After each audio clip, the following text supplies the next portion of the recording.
Hola, escoítase ben, Escoitas igual, non fai falta. Xa está.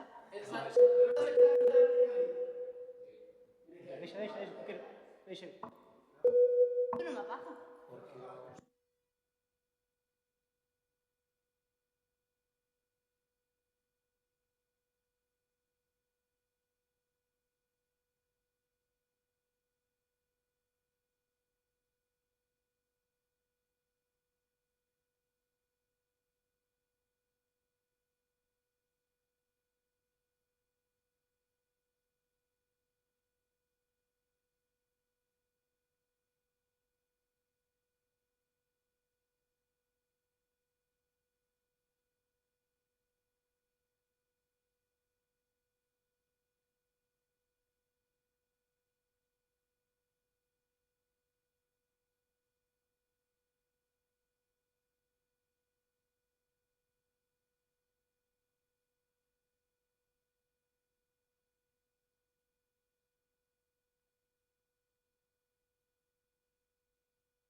Boas tardes, gracias pola asistencia. Vamos a tomar, bueno, nada, é o pleno, sendo as 5:05 da tarde, damos comezo ao pleno ordinario do mes de marzo. O primeiro punto de orde do día é a aprobación das actas das dúas sesións anteriores. Son tres, nada, corriximo ao secretario que son tres actas das sesións anteriores. Bloque Nacionalista Galego. A favor. Partido Socialista, a favor. Está moi alto. Vamos a baixar un pouquinho o volumen.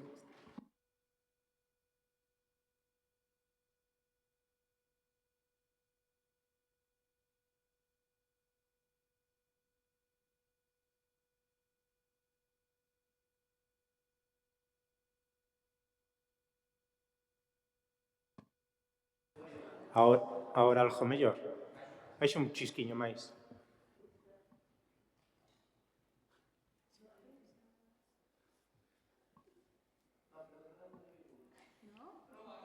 Ahora sí.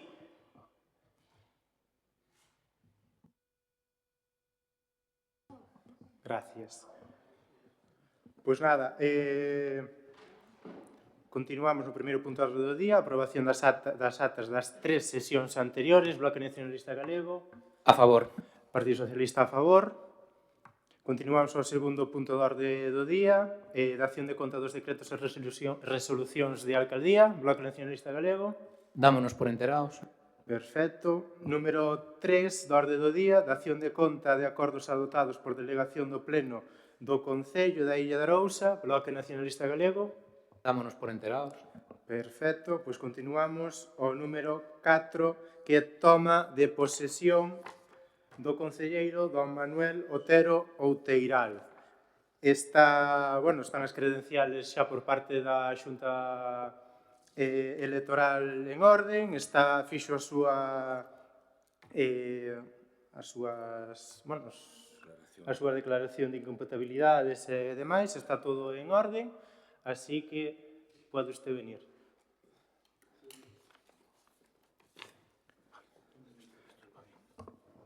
Ten que ler, non? Intento. Sí. Eu, do Manuel Otero Outeiral, prometo pola miña conciencia e honra cumprir fielmente as obrigas do cargo de concelleiro, con lealdade ao rei e gardar a Constitución como norma fundamental do Estado. Perfecto. Podes ocupar o teu posto. Benvido, Manuel, á Corporación do Concello da Illa de Arousa. Continuamos co número 5, aprobación de corrección de erro existente na modificación da ordenanza fiscal reguladora da taxa polo abastecemento de auga potable. Ten a palabra o concelleiro delegado da materia. Detectouse un erro na aprobación do pleno de 8 de novembro do 24, na que se acordaba a actualización das diferentes tarifas da taxa de abastecemento de auga potable, acorde ao IPC, en concreto nas tarifas industriais, donde pon 13,01 euros, pois hai que corrixilo e nada, non é máis que iso.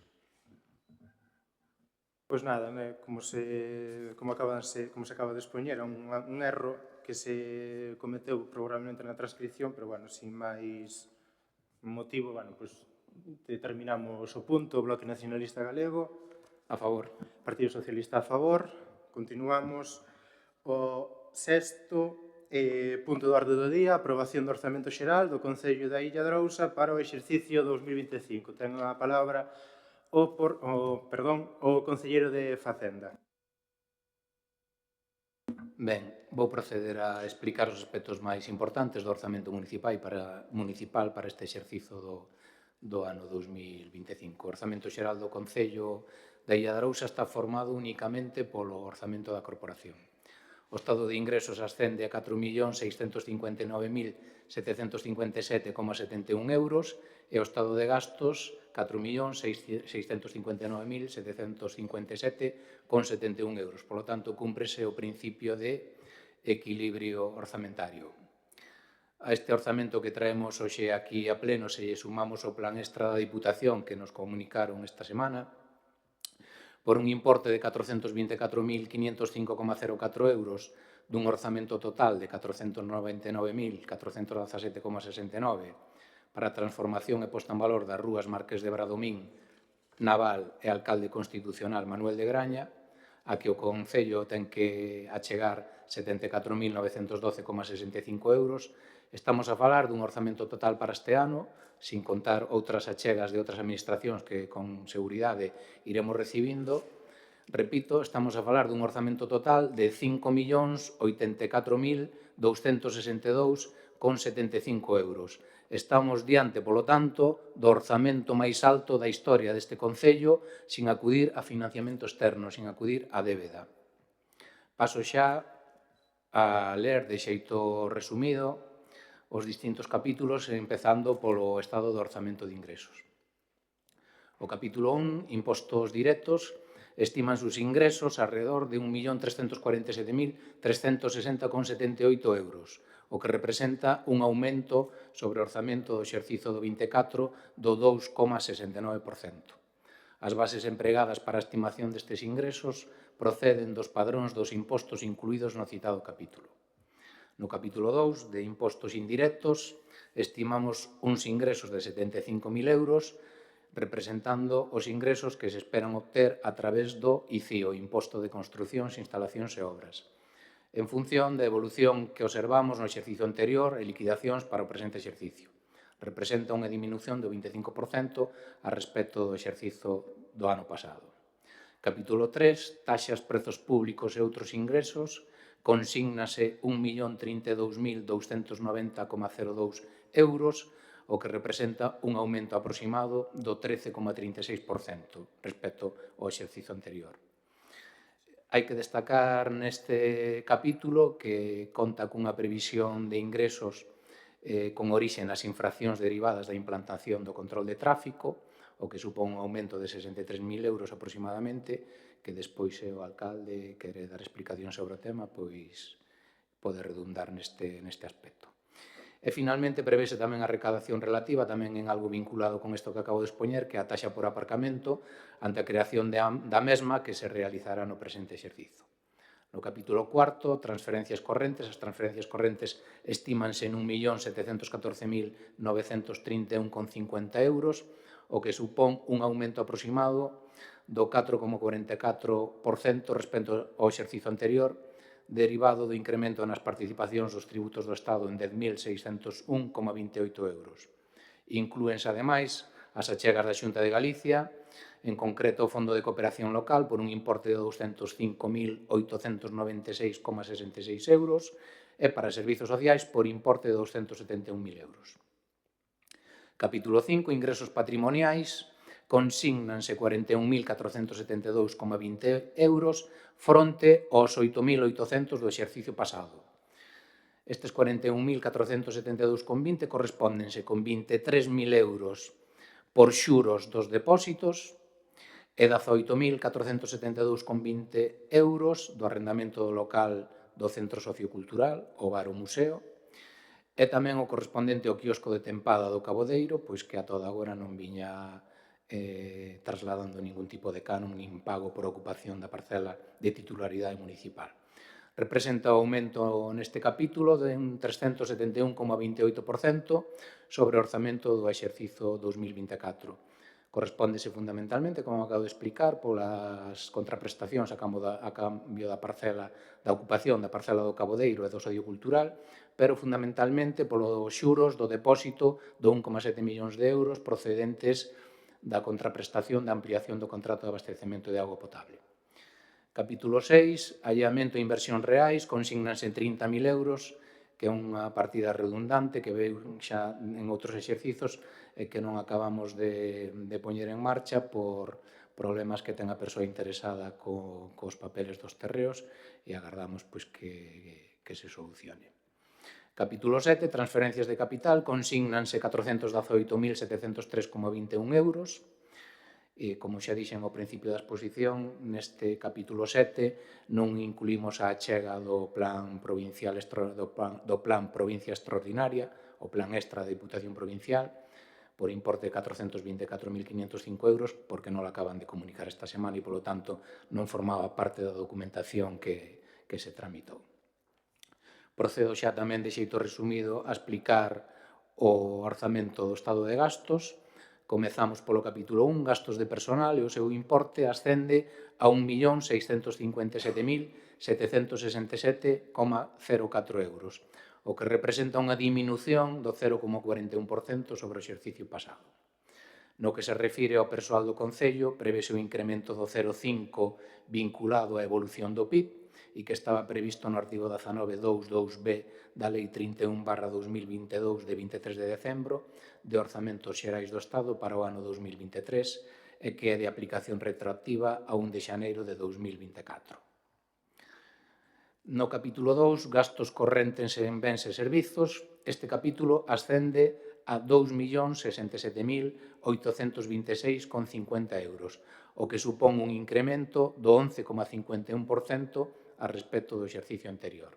Destaca, ao igual que no ano pasado, a consignación no que atinxe á prestación de servizos de asistencia social primaria que representa unha cantidade significativa sobre o total do capítulo, por importe de 406.771,54 euros.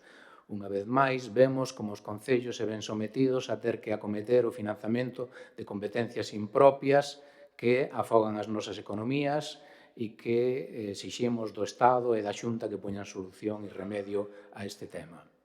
Tamén cabe destacar o aumento da consignación das partidas de gasto de enerxía eléctrica pola suba do IBE ao 21%. Tamén destacamos que o incremento da recollida do lixo estímase en 40.000 euros máis polo incremento do canon que nos vai a empezar a cobrar Sogama. Viñamos pagando por cada tonelada que enviábamos a Sogama algo máis de 60 euros e agora vamos a pagar IBE incluído pois prácticamente 120 euros, prácticamente o dobre do canon co que nos regala unha vez máis a Xunta de Galiza aos concellos. Enténdase que isto é ironía. Tamén nesta partida inclúese o canon da depuradora, o que se ven chamando desde a FEGAN o imposto á chuvia, que tamén vai supoñer pois un incremento de en torno aos 40.000 euros para pagar o mantemento da depuradora, polo que ata o ano 2022 viñan prestando sin recibir nada a cambio.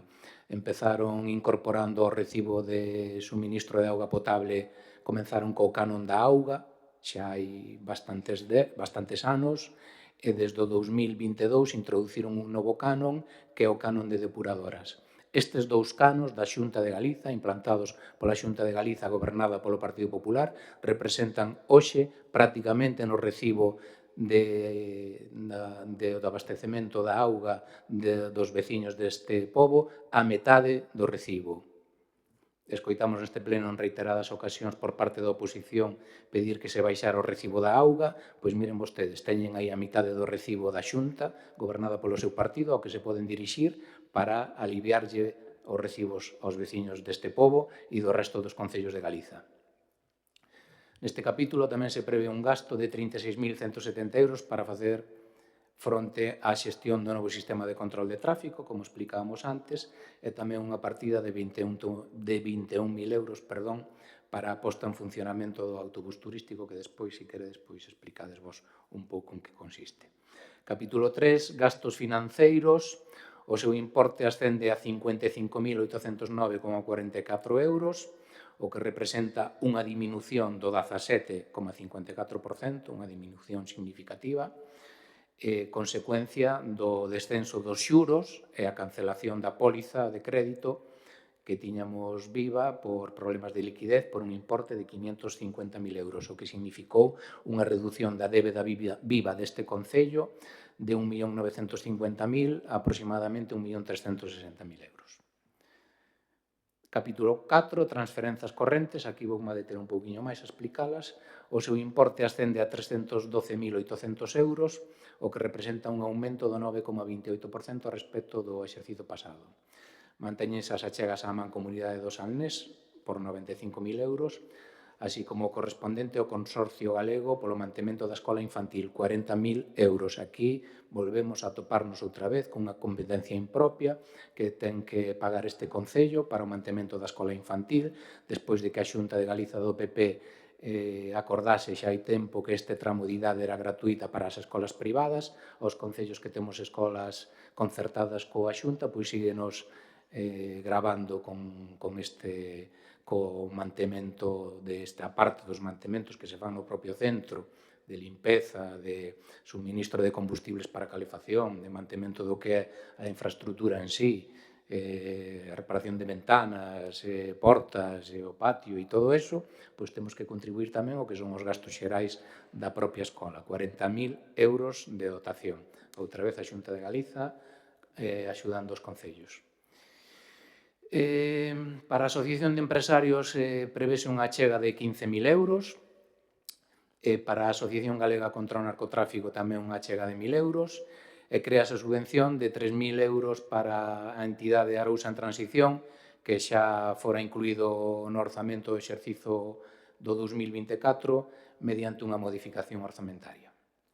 En canto ás subvencións en materia de promoción educativa, aumentanse as correspondentes ás AMPAs do IES e do CIP Torre ata os 1.000 euros, así como tamén se aumenta un pouco o Plan Madruga e o Comedor, que se incrementa ata os 14.000 euros. Polo que atinxe as subvencións en materia de promoción cultural, mantense a correspondente á Escola de Música por importe de 20.000 euros. En canto ás transferencias a entidades en materia de ocio e tempo libre, aumentase en 9.000 euros a correspondente ás festas patronais, ás festas do Carmen, cun total de achega de 30.000 euros. Incrementanse tamén as correspondentes á Asociación Cultural Dorna para as festas do Entroido ata os 8.000 euros e para actividades ata os 1.500. Para o mantemento de embarcacións este ano imos a dedicar 3.000 euros e mantemos a aportación dos 500 para o Festival de Nadal e os 1.000 para o colectivo Polari do Orgullo, que tamén forma parte da Asociación Cultural Dorna. Así mesmo, crease unha subvención para cantos de taberna por importe de 1.000 euros, que era unha cantidade máis ou menos que xa destinamos o ano pasado, pero a través de outra fórmula. Así mesmo, incrementanse as axudas tamén para o cineclube ata os 1.000 euros e as correspondentes á Asociación de Mulleres Rurais e Xubilados da Illa de Arousa ata os 1.500 cada unha das dúas asociacións.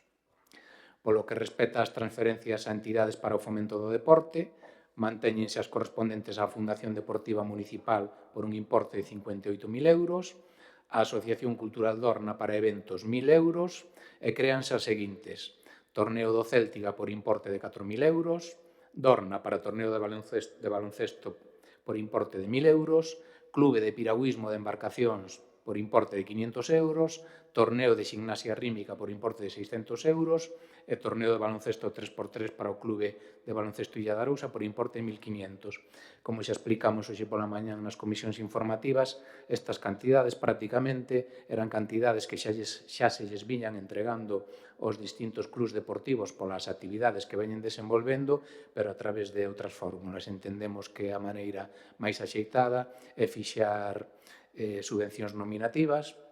Os clubs saben coa cantidade coa que contan, non teñen que estar vindo aquí a negocialas, xa saben con o que hai e, ademais, é dunha forma moito máis transparente, onde todos coñecemos os recursos que van destinados a cada un dos clubs. Despois, o que é a financiación, o capítulo máis importante de financiación dos clubs, como xa todos os clubs deportivos, como xa todos sabedes, vai a través canalizas a través da Fundación Deportiva, non? Estas son as pequenas achegas para eventos e para outras cousas que fan.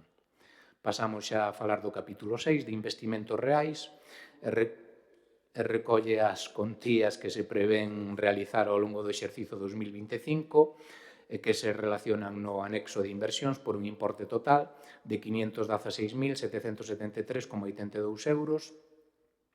Non sei se despois o concelleiro de obras ou o alcalde quer profundizar un pouco nesto. Volvo a repetir, aquí faltarían pois casi outro medio millón de euros da achega do Plan Extraordinario da Deputación, que bueno, pois entre as dúas cantidades estaríamos falando en torno a unhas inversións, uns investimentos reais en torno a 1 millón de euros. Prevense 51.597,89 para a adquisición de terreos segundo acordado co Ministerio de Sanidade, e que se refire a parcelas sitas na Avenida da Ponte e Outeiro, e que se prevé pagar en 7 anos. Tamén 18.000 euros para a adquisición de máquinas para o control de estacionamento.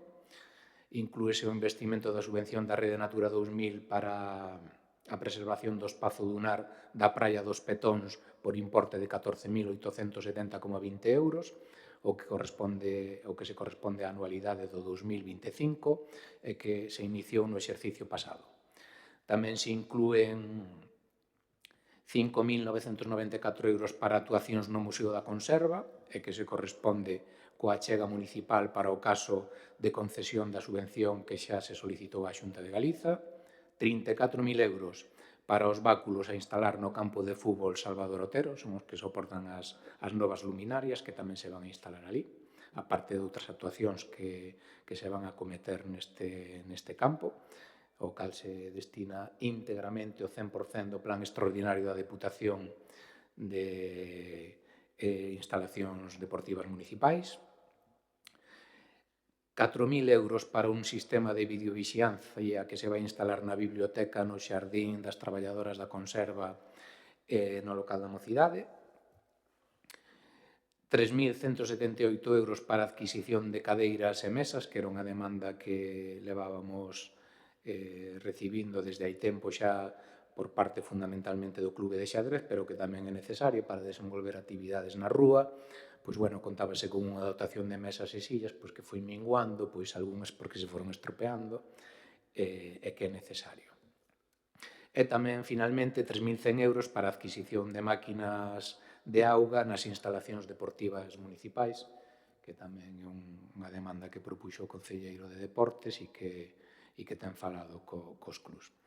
E, finalmente, xa o capítulo 9, pasivos financeiros, falamos dunha cantidade de 48.708,91 euros que recolle a amortización de 12.500 euros da anualidade do préstamo concertado no ano 2021 para a adquisición da nave de obras e 36.280,91 euros para a anualidade do préstamo concertado no exercicio 2022 para a recuperación da Praza do Regueiro e que se comezou a amortizar no exercicio pasado. Finalmente, informar que a póliza de crédito que mantiñamos por problemas de liquidez por importe de 550.000 euros foi amortizada. Ben, pois para rematar, decir que quería trasladarlle ao secretario interventor e á técnica de xestión económica o traballo feito. Trasladolle, creo que a vontade de toda a corporación. É sabido por todos que os orzamentos son en gran medida un traballo seu. Somos conscientes das horas a maiores que levan traballado neles, tardes, fins de semana incluídas. Agradecer, polo tanto, a súa especial dedicación, o rigor do seu traballo. En fin, moitas grazas. Pois nada, xa nos podemos ir. Non, ahora en serio. Despois de toda a exposición que fixo o concelleiro, moi ben explicadiño, moi ben conciso en todos os seus capítulos que leva o orzamento, dar algún apuntamento que, sobre todo, o tema de, temos un orzamento que cumpre todas as reglas de gasto, con diferentes inversións, como xa se comentaron agora fai un pouquiño aquí, levamos levamos máis de 200.000 euros que vamos a invertir, algo xa está invertido no campo de fútbol de Testos e vamos a continuar invertindo, que sumará máis de 200.000 euros para ese campo de fútbol. Despois adquiriremos as máquinas para o control de estacionamento da zona azul, que xa se comentou estes días saliu en prensa de que a idea é crear unha zona azul na zona de área secada. Para crear esa zona azul fan falta unhas máquinas onde poder quitar, non fai falta quitar ticket como se facía anteriormente, xa hai moitos anos. Agora mesmo xa quedas fichado, por chamar de alguma maneira, na máquina, e cando pasen neste caso a Policía Local, que é o que vai a levar o control, pois vai a saber perfectamente que coche está pois estacionado, fixo o seu pagamento ou quen no fixo. Nas próximas semanas pasaráselle aos diferentes grupos políticos unha proposta de ordenanza que eu creo que é bastante sencilla, é moi fácil de outros concellos, non ten moita máis historia, que máis que nada sería pois, concretar un prezo que se poida dar, que máis ou menos o temos listo. E despois, o tema do aumento de recaudación, por chamar de alguma maneira, de multas de tráfico, o que se vai pretender é facer unha zona residencial, por unha zona máis para residentes. Cando falo de residentes son todos os veciños empadronados, todos os vehículos empadronados na Illa de Arousa. Había as súas excepcións, como pode ser hotéis, comercios e demais, que son moi fáciles de levar a cabo, persoas que non están empadronadas ou están empadronadas non teñen un vehículo aquí, pero sí que están vivindo aquí, que non van a ter ningún tipo de problema, vamos a ser moi laxos en eso.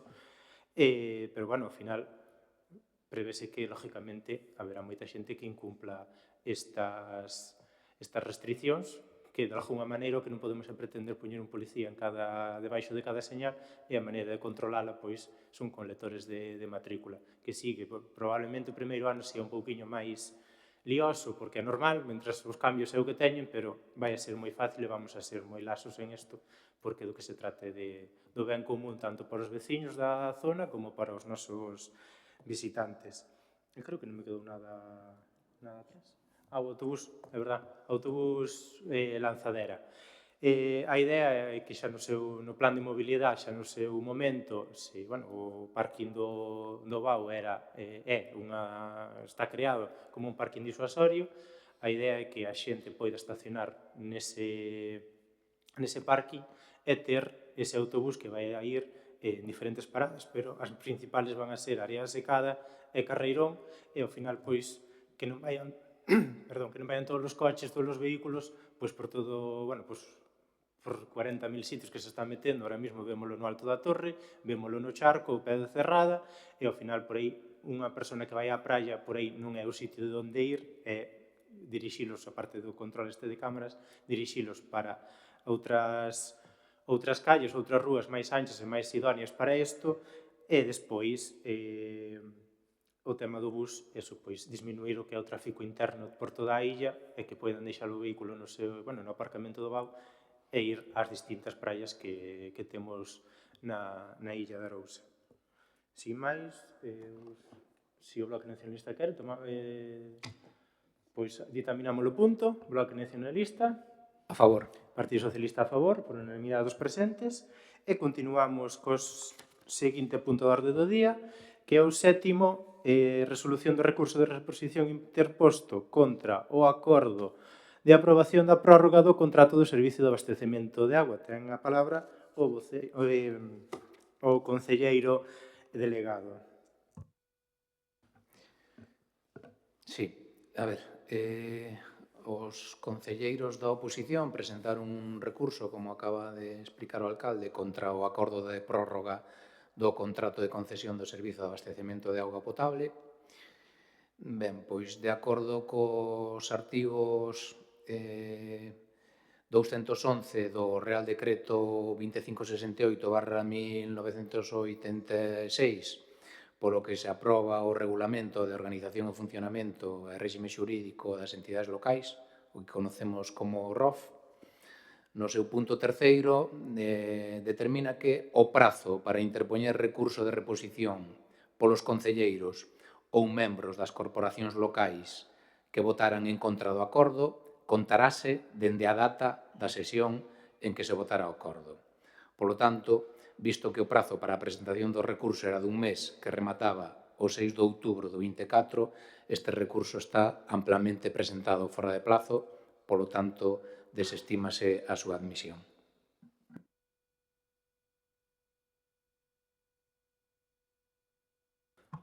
Pois nada, antes de nada, quería retomar un segundiño que me quedou atrás, que me estaba apuntando ahora aquí a concelleira de Turismo, a tentar razón do mundo, que o bus, a parte do bus, perdón, Manuel, así é todo, o bus, a parte do que acabo de comentar, e tamén para, bueno, ao final, as distintas paradas van ser en diferentes puntos da Illa de Arousa para que poidan visitar os distintos recursos turísticos e tamén que poidan parar no casco urbano do pueblo que para poder disfrutar e consumir tanto na hostelería como ao final, se tamén queren, en diferentes puntos.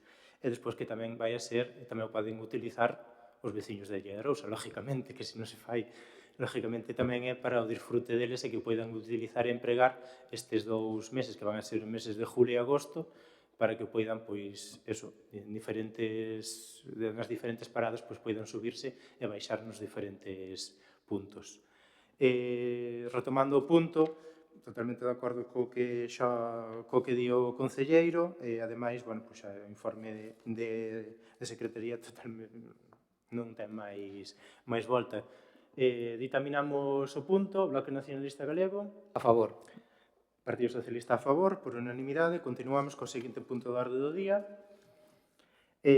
Número 8, moción do BNG relativo ao apoio da celebración do Ano Castelao en 2025. Ten a palabra o portavoz do BNG.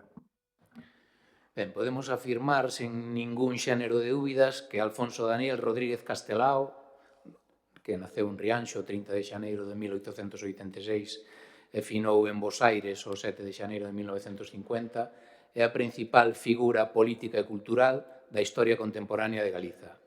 Unha condición que deriva dunha traxectoria vital guiada pola integridade ética, a loita contra todo tipo de discriminacións e desigualdades, a defensa dos dereitos nacionais de Galiza e a militancia no internacionalismo solidario. Todo o pensamento e a obra de Castelao emana do seu compromiso político e social, que o levou a participar activamente nas principais organizacións do nacionalismo galego. Primeiro nas Irmandades da Fala, coa asistencia á primeira Asamblea Nacionalista de Lugo en 1918, e máis tarde, xa no período republicano, coa fundación do Partido Galeguista en 1931. A súa obra literaria e artística destes anos é plenamente consecuente coa toma de posición en defensa do país, da cultura, da lingua e das aspiracións de xustiza e liberdade do pobo galego. Nos anos 20, a súa actividade centrouse no ámbito cultural, con creacións enlleiras como Cousas ou o álbum e a exposición Nós, e mediante a participación en iniciativas como o Grupo e a Revista Nós, o Museo de Pontevedra ou o Seminario de Estudos Galegos. Nos anos 30, asumiu cargos de responsabilidade política no Partido Galeguista e exerceu como deputado nas Cortes da República entre 1931 e 1933 e tamén a partir de abril de 1936, onde foi diputado pola Frente Popular. Neste período centrou grande parte dos seus esforzos na expansión do Partido Galeguista e na campaña a prol do Estatuto de Autonomía, finalmente aprobado en plebiscito popular o 28 de xuño de 1936, grazas ao cal Galiza foi unha comunidade que accedeu á autonomía pola primeira vía e pola que veu a ser considerada o que se chama unha nacionalidade histórica. Un estatuto que Castelao non vía como punto de chegada, senón como primeiro paso para o desenvolvemento do autogoberno de Galiza. Por este firme e inquebrantável compromiso co seu país, Castelao tivo que pagar un alto prezo. Primeiro co desterro en Badaxoz, nos anos 34 e 35, decretado polo goberno dereitista de Lerroux.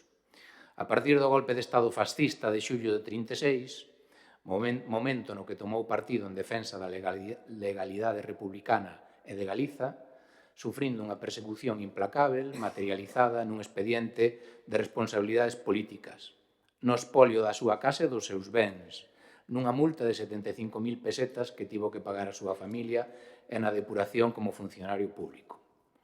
A persecución e o asasinato dos principais líderes do nacionalismo e do republicanismo galego, compañeiros e amigos seus, marcaron fundamento a Castelao.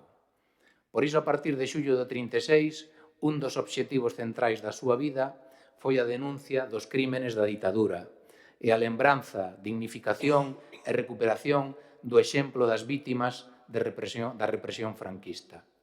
Dese empeño xurdiu a escolla do 17 de agosto data do asasinato do seu grande amigo Alexandre Bóveda, como Día dos Mártires Galegos, Día da Galiza Mártir. Deste mesmo compromiso naceron neses anos de guerra e exilio os álbums de guerra, Galiza Mártir, Atila en Galiza e Milicianos. As campañas de propaganda na URSS no 1938, nos Estados Unidos e en Cuba, anos 38 e 39.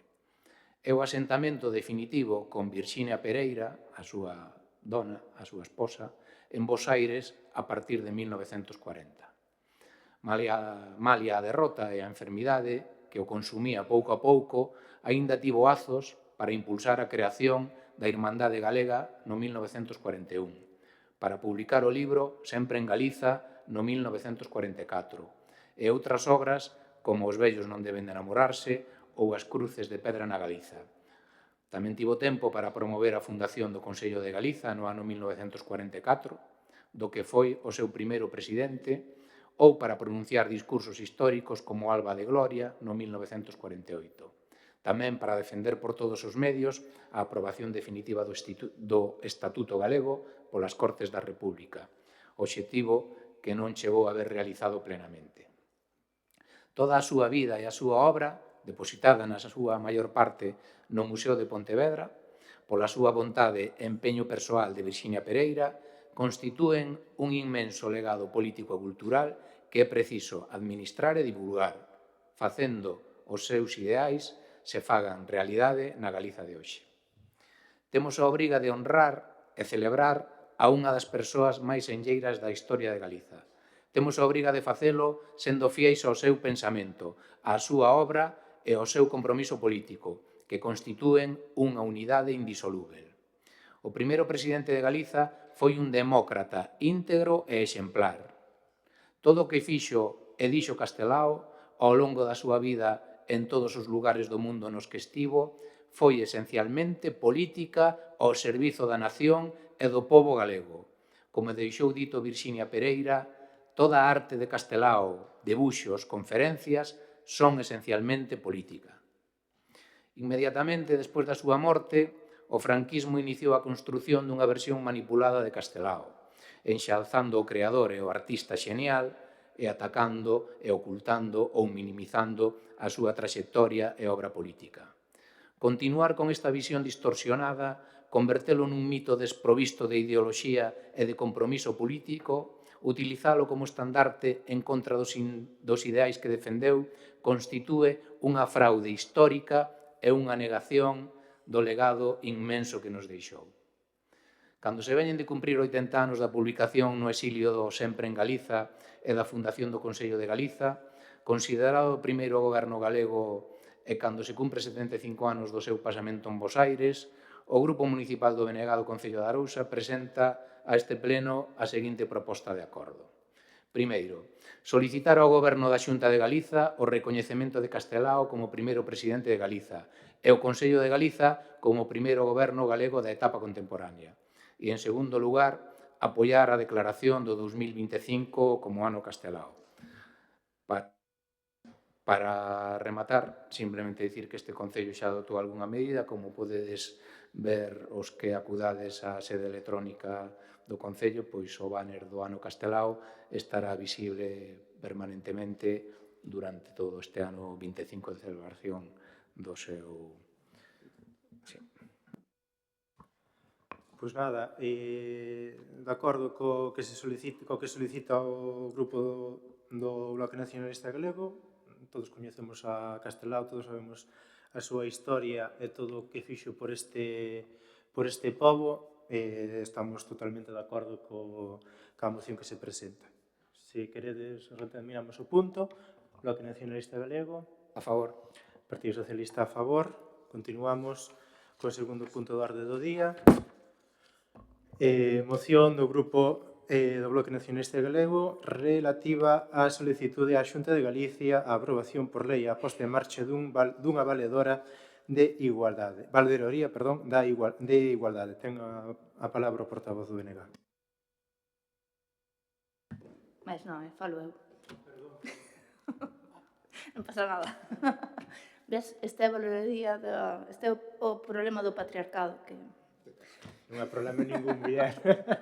Que non me daba conta que é verdade que me dixeres a mañan que ibades a presentar a ti. non pasa nada. Por desgraza, a desigualdade e as consecuencias do patriarcado son tantas e tan diversas, tan extensas, que abranguen todos os aspectos das nosas vidas. Unha realidade de agresións sexuais, de menos salarios polo mesmo traballo, máis salarios a tempo parcial, máis dificultades para promocionar, pensións máis cativas, solicitar máis excedencias para cuidar, conciliar, ten nome de muller, e demais esa misión case imposible. O labor é un ámbito fundamental para a igualdade das mulleres, imposible de acadar sen autonomía económica. A precariedade segue a ser a definición da tipoloxía do emprego das galegas. Seguimos a sufrir fenda salarial, traballando en categorías inferiores, con peores retribucións polo mero feito de sermos mulleres. Dunha discriminación salarial é generalizada en todas as ramas da actividade, aínda que hai diferencia entre elas, deixándonos de media que unha muller cobra 4.687 euros menos ao ano que un home. As mulleres ocupamos a maior parte dos contratos a tempo parcial e temporais ou postos de menor responsabilidade. Isto está directamente relacionado coa conciliación da vida familiar e laboral e cos usos do tempo. O número de mulleres que abandona o seu traballo para cuidar de algún familiar é 7 veces maior que a dos homes. E as excedencias non retribuídas polo cuidado dos familiares en Galicia medraron no ano 2023, o doble que no Estado, chegando a 1.607. Destas, un 81% corresponden a mulleres. Máis de 1.300 estamos falando.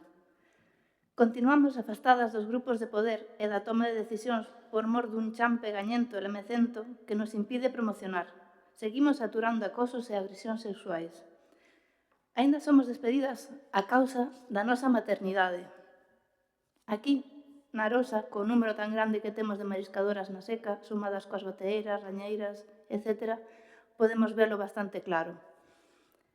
Polas que estamos e polas que xa non teñen voz, hai que denunciar as discriminacións e o machismo que sufrimos, mas tamén para desmontar e denunciar a hipocresía e a falsidade coa que se trata a problemática específica das mulleres, tanto por parte da patronal como por parte do poder político e do sistema.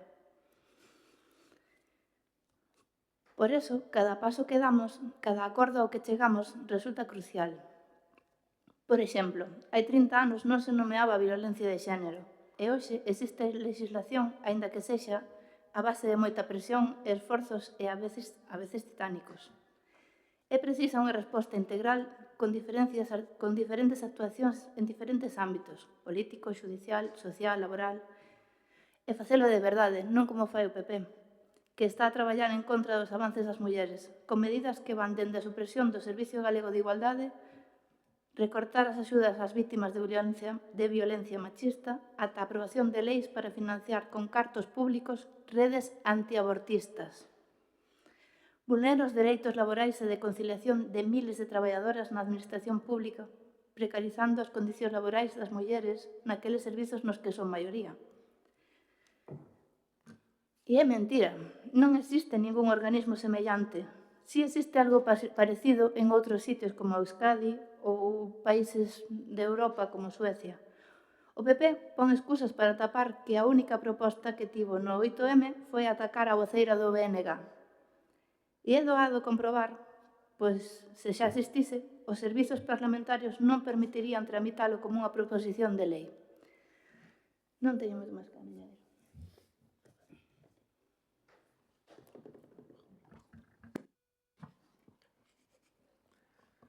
Vale, nada, como ben dixo xa Elena, queda moito ainda por facer, moitísimo en esta materia.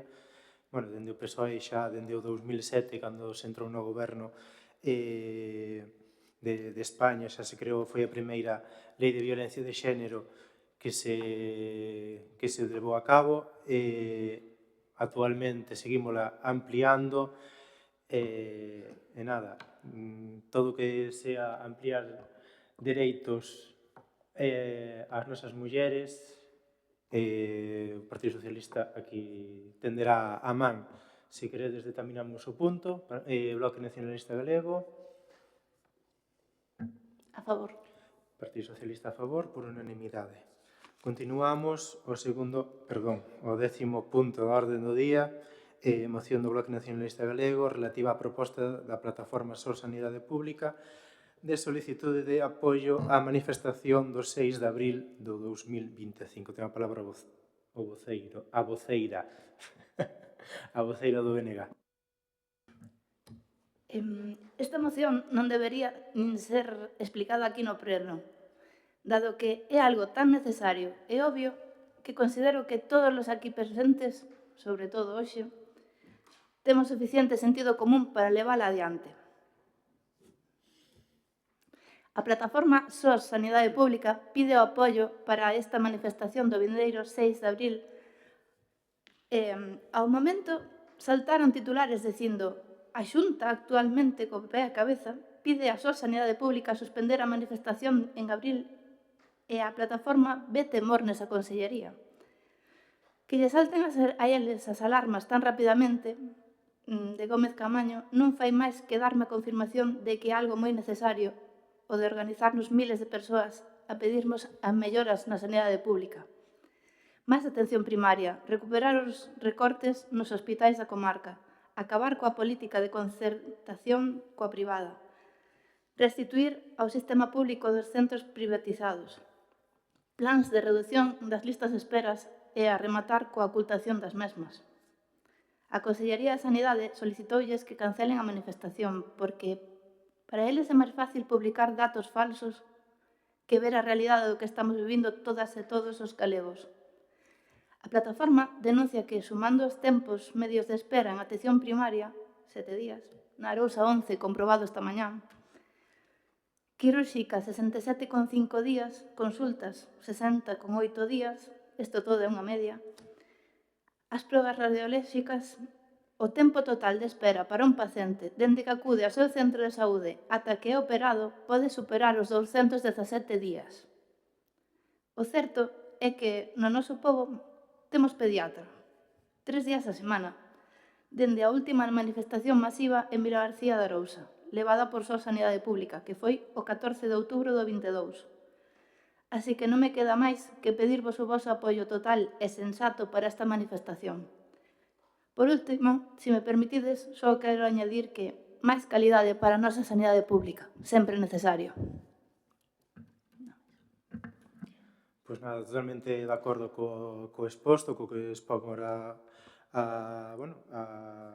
Sol Sanidade Pública, a plataforma Sol Sanidades Pública. Como non apoialo? Que iso o vemos todos os días. O fin de semana pasado o Partido Socialista tivo congreso en Santiago, do que eu tamén participei e era membro da mesa.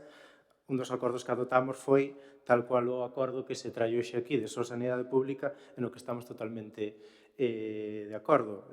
Non hai moito máis que engadir porque, coma por coma, dentro do Partido Socialista se vai a... estamos de acordo. Ditaminamos o punto. Bloque Nacionalista Galego. A favor. Partido Socialista a favor. Continuamos co seguinte punto da orde do día. Mocións urxentes. Creo que hai unha moción urxente. Hai que votar a urxencia, non, secretario? Sí. Pois vamos a votar a urxencia. Bloque Nacionalista Galego a favor. Partido Socialista a favor. Pois ten a palabra o voceiro do BNG, que é quen presenta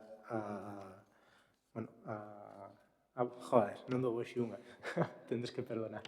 Elena, presenta a moción do Bloque Nacionalista Galego. A Conselleira de Pesca de Illa de Arousa. De mar. De pesca. Hoxe fixéronme traballar moito hoxe. Pero a Xunta, non vos. Se non fora pola Xunta, isto non estaría pasando. Vale. O pasado 22 de novembro saiu novamente a exposición pública o proxecto de reapertura da explotación da mina para a extracción de cobre nos concellos de Touro e O Pino, presentada pola empresa Cobre San Rafael S.L. Examinados os documentos presentados pola empresa peticionaria, proxecto de explotación, plan de restauración e estudo de impacto ambiental, conclúese que o proxecto mineiro é esencialmente o mesmo que o presentado no 2017. A extensión afectada é de 812,21 hectáreas, incluso superior ás 689 hectáreas que presentaran no 2017, debido a que incluyen un antigo depósito de estériles. A forma de extracción é idéntica, con minería a ceo aberto, co mesmo método de separación do cobre nas mesmas contas que no proxecto 2017, coa mesma cantidade de material a remover, 267 millóns de toneladas e mineral de cobre a extraer, 102,7 miles de toneladas durante os mesmos anos, 14 anos, co mesmo ritmo de produción e as mesmas toneladas de cobre, 420.924 toneladas de metal. Tampouco cambia a cantidade e a xestión de refugallos xerados. Construción do depósito de estériles de Arinteiro, na mesma construción, tamaño e cantidade de estériles, e do recheo das cortas de Arinteiro e Vieiro, así como das entulleiras de material, posiblemente xeradora do ácido e non xeradora de ácido. É dicir, todas as afeccións denunciadas no seu momento cando se presentou o anterior proxecto mantéñanse nestes. Impacto ambiental que fan posible a compatibilización da actividade co mínimo respeto medioambiental. Eliminación de manantiais, de captación de auga para consumo doméstico, afectación ás augas subterráneas e superficiais, aos ríos e ao propio Ulla, que recordemos cal desemboca aquí na nosa ría. Por si non sabe algún dos presentes. Construción dun enorme depósito de residuos altamente contaminantes fronte ao núcleo de Arinteiro, impacto paisaxístico con entulleiras e unha altitude moi superior á actual do terreo. En canto aos impactos económicos, unha actividade mineira desta envergadura elimina explotacións gandeiras e desaparecenlle a súa base territorial, reduce a produción hortícola e frutícola é un freo a moitos proxectos de investimento que se están levando a cabo no sector agrogandeiro e é unha hipoteca para calquer desenvolvemento das actividades de transformación relacionadas con este sector. A minería prevista non vai crear ningún tecido productivo da zona, tan só unha pequena xeración de postos de traballos temporais e de baixa cualificación que en absoluto compensan nin de lonxe todo o dano que, ese sí, será para sempre. É un tipo de minería propia do século XIX, consistente en extraer un recurso e exportalo de forma bruta sen ningunha transformación que xere maior valor engadido na comarca. En definitiva, estamos ante exactamente o mesmo proxecto que o anterior, só con uns retoques cosméticos como un parque solar fotovoltaico que nada cambian o modelo da minería. O proxecto do ano 2017 xa foi obxecto de estudo de impacto ambiental e rexeitado por ter unha declaración de impacto ambiental negativa en febreiro de 2020, debido á afectación que causaría esta actividade mineira sobre os cursos fluviais e as augas subterráneas, así como a inexistencia de medidas que garantan que en determinadas situacións de risco non se produciría unha afección aos valores naturais da zona de especial conservación, que ven sendo o sistema fluvial Ulla-Deza. Todas estas afeccións mantéñense exactamente igual no presente proxecto, polo que consideramos un fraude volver a tramitar un proxecto que é idéntico ao que tivo unha día desfavorable e xa foi denegado por resolución na Consellería de Economía, Empresa e Innovación o 24 de febreiro de 2021 por ter unha día negativa. Por todo o exposto, solicítase ao Pleno da Corporación a adopción das seguintes. O primeiro acordo. O Pleno do Concello da Illa de Arousa manifesta a súa oposición ao proxecto de apertura da explotación mineira, tanto polas súas graves afectacións ambientais como pola hipoteca que suporía no desenvolvemento económico do Concello. E o segundo acordo, o Concello solicitará ao órgano ambiental a inadmisión da solicitude do promotor de envase ao que recolle o artículo 39 da Lei 21/2013 da Evaluación de Impacto Ambiental que di no seu punto 4 o seguinte. Leo o punto 4. No prazo de 20 días hábiles dende a recepción da solicitude de inicio da Evaluación de Impacto Ambiental ordinaria, o órgano ambiental poderá resolver a súa inadmisión por algunha das seguintes razóns. Se xa inadmitise ou xa se ditase unha declaración de impacto ambiental desfavorable dun proxecto substantivo análogo ao presentado. Moi ben. Acabámoslo de ver hoxe co que quere facer o Partido Popular con este Cono Somar. Hoxe aprobaron o proxecto de Altri. Este é outro proxecto máis que teñen aí que en calquera momento van quitar, e en calquera momento, pois, non sei o que pretenden, o que buscan. Non sei se o que buscan é pechar, bueno, o que buscan sabémoslo perfectamente, privatizar os nosos recursos e non hai outra. O que queren é que pechen a porta aos nosos sectores productivos, aos nosos mariñeiros, as nosas mariscadoras, os nosos bateeiros, o que terán é que emigrar, ou buscarse a vida en outro traballo, cando ahora mesmo eles xa teñen un traballo do que viven e do que non lles van a deixar vivir, que é do que están pretendendo. Dende o Partido Socialista da Illa de Arousa, atópanos en contra de todas estas medidas daninas para o noso mar, para os nosos mariñeiros. Non queremos nin mina de touro, nin queremos ningunha celulasa que nos poida afectar a ningún dos sectores productivos do noso mar, nin por asomo. Si tomamos o acordo, Bloque Nacionalista Galego, A favor. a favor do Partido Socialista, por unanimidade dos presentes. Continuamos co seguinte punto da orde do día, que é rogos e preguntas. Alguna pregunta? Pois nada, pois moitas gracias pola asistencia e levantamos a sesión.